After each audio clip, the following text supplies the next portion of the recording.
When it comes to legends of the Wild West, none are more iconic than the epic robberies performed by legendary outlaws such as Jesse James, Sam Bass, and Butch Cassidy. While some robberies led to huge fortunes, others were not so lucky. One of Jesse James' most memorable moments was one of the unlucky ones. James and his crew derailed a train on the Chicago, Rock Island, and Pacific Railway. Though derailing the train earned Jesse James some notoriety, he only profited about $2,000. While this is good money for the time, it was nothing compared to the biggest heists in the Wild West. Starting our list of some of the biggest heists of the Wild West is the Wham paymaster robbery. On May 11, 1889, paymaster Major Joseph W. Wham was transporting a payroll from Fort Grant to Fort Thomas in the Arizona Territory.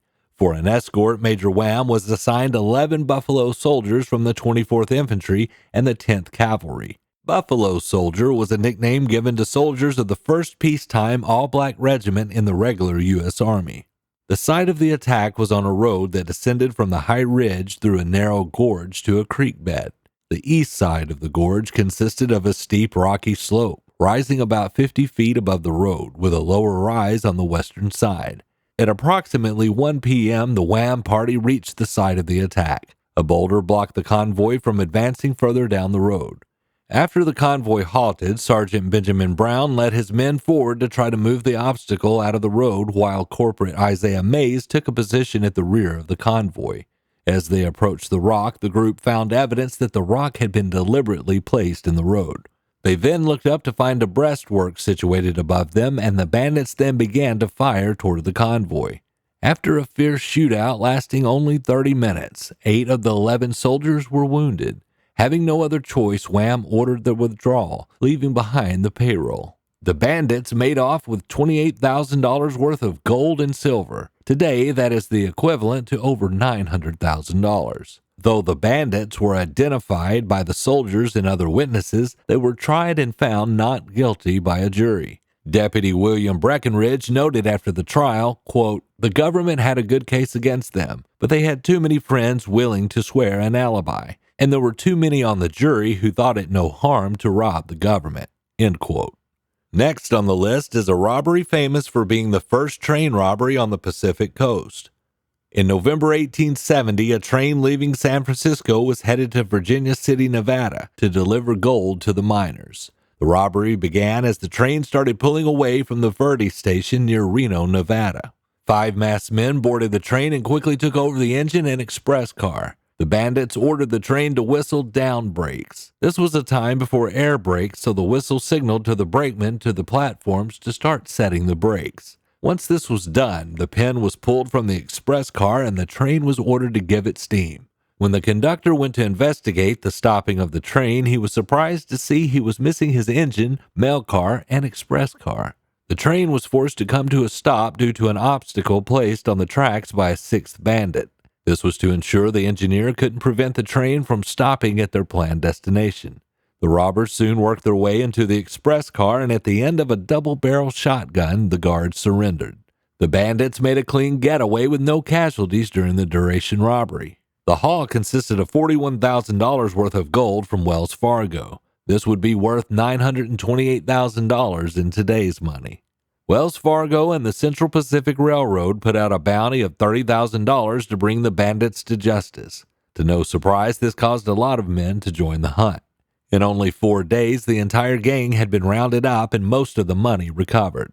Jack Davis, John Squires, John Chapman, Saul Jones, Chat Roberts, and Cockrell were tried and convicted by a grand jury for their involvement in the robbery. Their plan was nearly perfect, and they would have likely escaped free of charge if they had not disclosed their plan to 2 men, Gilchrist and Roberts. These 2 men were novices when it came to robbery, so they were not chosen to participate in the train job.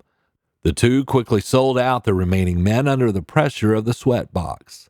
Third place on our list is a tie in terms of amount stolen. However, both were famous in their own rights. The Union Pacific Big Springs robbery was a robbery of the Union Pacific train near Big Springs, Nebraska in September of 1877. The bandits were composed of a crew of 6, led by Sam Bass. The bandits only found $450 in the way safe, a safe used to store valuables of the passengers. The crew was unsuccessful in robbing the main safe. After pistol whipping the attendant, the crew believed his story that he could not open the safe. The safe had a timer on it which prevented it from being opened before the train arrived at its destination. With their heads hung low and about to leave with a measly $450, something caught Sam Bass's eye. There were 3 wooden boxes next to the main safe. Upon opening the boxes, the crew discovered they were full of freshly minted $20 gold pieces. The total came to $60,000 worth of gold. That is equivalent to about $1,700,000 in today's money. Only 8 days later, 3 members of the gang, Joel Collins, Bill Heffridge, and Jim Berry, were killed in a shootout with Sheriff Bardsley and a group of 10 United States soldiers. Sam Bass and the other 2 made their escape and continued their life of crime. Matching Sam Bass and the dollar amount was the robbery of the Clay County Savings Association building on the afternoon of February 13, 1866. The story goes that 10 or 12 people rode into town and milled outside the Clay County Savings Association while 2 of the riders entered the bank. After asking to change a $10 bill, the men drew revolvers and demanded money. The clerks loaded the robbers' feed sack with gold, currency, bonds, and tax stamps. As the robbers mounted to ride away, shots were fired.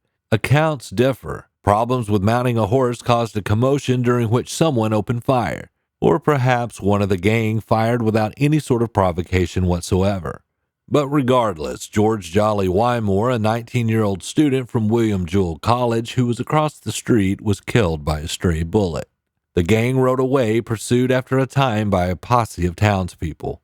The entire robbery lasted no more than 15 minutes. In total, the robbers collected at least $60,000, equivalent to $1,120,000 today. These men were never caught and the money was never recovered.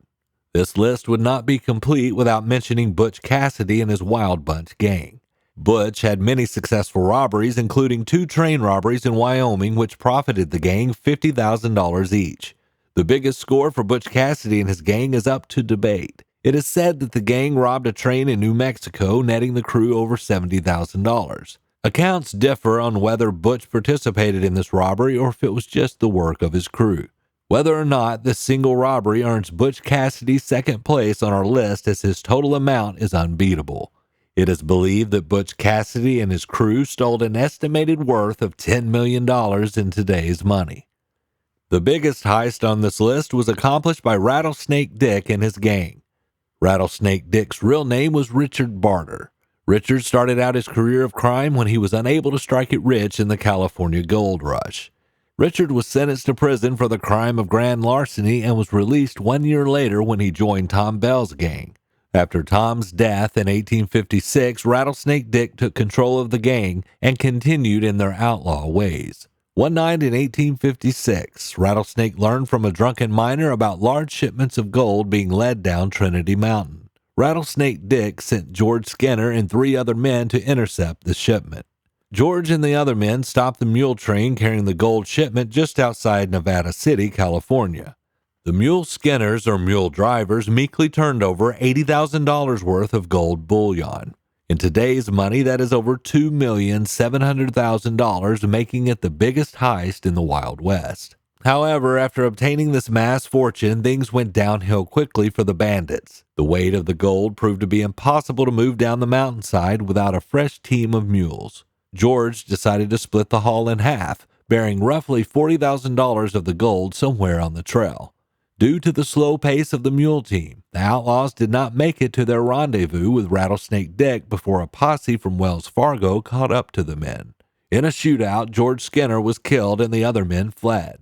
The posse recovered the $40,000 that the bandits had with them, but the other half that was buried has never been found.